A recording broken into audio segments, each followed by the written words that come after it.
كان الله ليعذبهم وأنت فيهم وما كان الله معذبهم وهم يستغفرون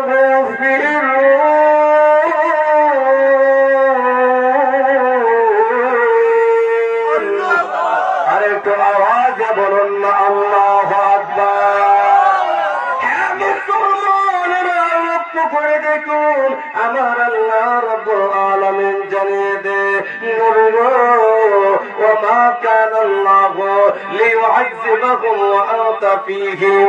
আপনি যেই জমিনে আছেন, আপনি ওই জমিনে থাকা অবস্থায় আমি আল্লাহ আপনার উম্মতদেরকে গজব দিয়ে মারব না।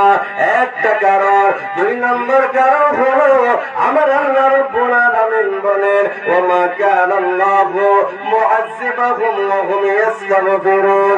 দুনিয়ার মানুষেরা রে, যারা আমি আল্লাহর কাছে ইস্তেগফার করে ওই ইস্তেগফার করলে ওয়ালাদের খাতিরে আমি আল্লাহ রাব্বুল আলামিন তোমাদেরকে গজব দেই না।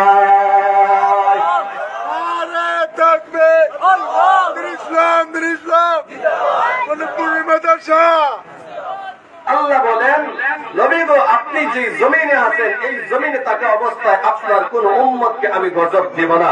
নবী দুনিয়ার জমিনে এখন নাই। আল্লাহ এরপরে বলেন ওমা কানাল্লাহু মুআযযিবাহুম ওয়া হুম ইস্তাগফিরুন। যারা ইস্তেগফার করে এদের কারণে আমি আল্লাহ তোমাদের গজব দেই না। ইস্তেগফার করে কারা? আমরা তো জিন্দেগিতেই ইস্তেগফার নাই, তওবা নাই। তওবা আমাদের হয়, তওবার সময় আমাদের হয় সাকরাতের সময়। এদেশে এখনো নবী নাই, কিন্তু এখনো ওয়ারাসাতুল আম্বিয়া উলামায়ে কেরাম এখনো দুনিয়ার জমিনে আছে। কথা ঠিক কি না? ওই উলামায়ে কেরামরাই দৈনিক কিন্তু আল্লাহ দরবারে, কারণ এই পৃথিবীর জমিনে এখনো আল্লাহ তাআলার মকবুল বান্দারা আছেন, যার কারণে আল্লাহ তাআলা আমাদের গজব দেন নাই।